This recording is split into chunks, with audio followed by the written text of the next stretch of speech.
ಸೋಲಿನ ಬೆನ್ನಲ್ಲೇ ಆರ್ಸಿಬಿಗೆ ಆಘಾತ. ಗುಜರಾತ್ ಟೈಟನ್ಸ್, ಪಂಜಾಬ್ ಕಿಂಗ್ಸ್, ನಮ್ಮ ಆರ್ಸಿಬಿ ಮತ್ತು ಮುಂಬೈ ಇಂಡಿಯನ್ಸ್ ತಂಡಗಳು ಪ್ಲೇ ಆಫ್ಗೆ ಅರ್ಹತೆ ಪಡೆದುಕೊಂಡಿವೆ. ಆದರೆ ಪ್ಲೇ ಆಫ್ಗೆ ಸಿದ್ಧವಾಗ್ತಿರುವ ಆರ್ಸಿಬಿಗೆ ಈಗ ದೊಡ್ಡ ತಲೆನೋವು ಶುರುವಾಗಿದೆ. ಸನ್ರೈಸರ್ಸ್ ಹೈದರಾಬಾದ್ ವಿರುದ್ಧದ ಪಂದ್ಯದಲ್ಲಿ ತಂಡದ ಸ್ಟಾರ್ ಆಟಗಾರನೊಬ್ಬ ಗಾಯಗೊಂಡಿದ್ದು ಪ್ಲೇ ಆಫ್ ವೇಳೆಗೆ ಅವರು ಚೇತರಿಸಿಕೊಳ್ಳದೆ ಹೋದರೆ ಆರ್ಸಿಬಿಗೆ ಭಾರೀ ಹಿನ್ನಡೆಯಾಗೋದು ಗ್ಯಾರಂಟಿ. ಅಷ್ಟಕ್ಕೂ ಗಾಯಗೊಂಡ ಆ ಪ್ಲೇಯರ್ ಯಾರು ಅಂತ ಹೇಳ್ತೀವಿ. ಅದಕ್ಕೂ ಮೊದಲು ಬಾಸ್ ಟಿವಿ ಕನ್ನಡ ಚಾನೆಲ್ನ ಸಬ್ಸ್ಕ್ರೈಬ್ ಮಾಡಿ. ಆರ್ಸಿಬಿಯ ಆಪದ್ಬಾಂಧವ ಆಗಿದ್ದ ಟೀಮ್ ಡೇವಿಡ್ ಗಾಯಗೊಂಡಿದ್ದಾರೆ. SRH ಬ್ಯಾಟಿಂಗ್ ಮಾಡುವಾಗ ಬೌಂಡ್ರಿ ಗೆರೆಯ ಬಳಿ ಫೀಲ್ಡಿಂಗ್ ಮಾಡುತ್ತಿದ್ದ ಟೀಮ್ ಡೇವಿಡ್ ಗಾಯಗೊಂಡರು.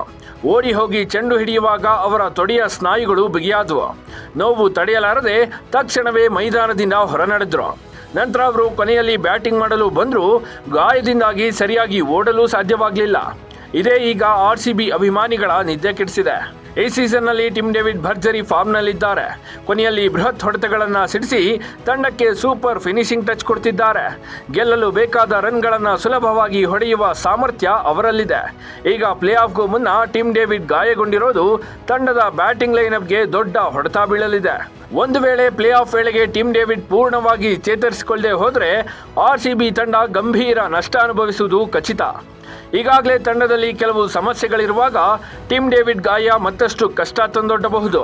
ಇದರ ಜೊತೆಗೆ ಇನ್ನೊಂದು ದೊಡ್ಡ ತಲೆನೋವು ಆರ್ಸಿಬಿಗೆ ಕಾದಿದೆ. ವೆಸ್ಟ್ ಇಂಡೀಸ್ ವಿರುದ್ಧದ ಸರಣಿಯ ಕಾರಣ ಇಂಗ್ಲೆಂಡ್ ಆಟಗಾರರು ತಮ್ಮ ಮನೆಗೆ ಮರಳಲಿದ್ದಾರೆ. ಇದರಿಂದಾಗಿ ಆರ್ಸಿಬಿ ತಂಡ ಇನ್ನಷ್ಟು ದುರ್ಬಲಗೊಳ್ಳುವ ಸಾಧ್ಯತೆ ಇದೆ. ಈಗ ಬಲಿಷ್ಠವಾಗಿ ಕಾಣುತ್ತಿರುವ ಆರ್ಸಿಬಿ ಪ್ಲೇ ಆಫ್ ಬರುವ ಹೊತ್ತಿಗೆ ಪ್ರಮುಖ ಆಟಗಾರರಿಲ್ಲದೆ ಸೊರಗಬಹುದು ಎಂಬ ಆತಂಕ ಅಭಿಮಾನಿಗಳಲ್ಲಿ ಮನೆ ಮಾಡಿದೆ. ಲೇಟೆಸ್ಟ್ ಹಾಗೂ ಇಂಟ್ರೆಸ್ಟಿಂಗ್ ಸುದ್ದಿಗಳಿಗಾಗಿ ಬಾಸ್ ಟಿವಿ ಕನ್ನಡ ಚಾನೆಲ್ನ ಸಬ್ಸ್ಕ್ರೈಬ್ ಮಾಡಿ. ಹಾಗೆಯೇ ಬೆಲ್ ಐಕಾನ್ ಪ್ರೆಸ್ ಮಾಡಿ. ಇದರ ಜೊತೆಗೆ ಫೇಸ್ಬುಕ್, ಇನ್ಸ್ಟಾಗ್ರಾಮ್, ಎಕ್ಸ್ನಲ್ಲೂ ಮಿಸ್ ಮಾಡದೆ ಫಾಲೋ ಮಾಡಿ.